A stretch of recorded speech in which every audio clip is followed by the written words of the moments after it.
জোড়া শালিক নাকি দেখা ভালো, তবুও আমার দিনটা খারাপ গেল। হ্যালো গাইজ, আমি প্রীতম। আমি নিয়েছি 30 দিনে 30টা মিনি ব্লগ আপলোড করার চ্যালেঞ্জ। তো আজকে হচ্ছে ডে 20।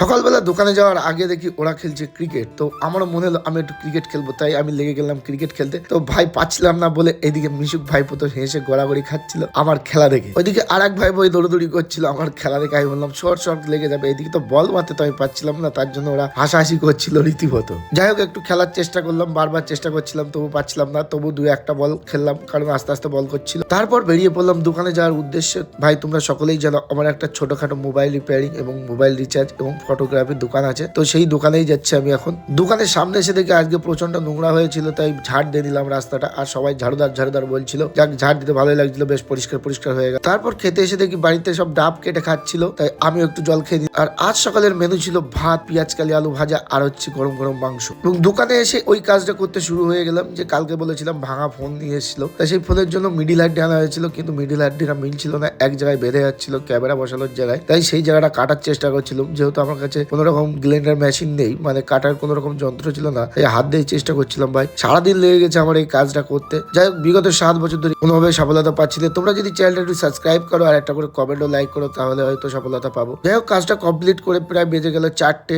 ভাই শরীরটা আর পাচ্ছিল না, সারাদিন বসে বসে এই কাজটা করতে গিয়ে আমার হাত পা খুব ব্যথা করছিল। তারপর আমি বাড়ি চলে আসলাম। এবার স্নান করে আবার আসতে হবে দোকানে। চলো টাটা।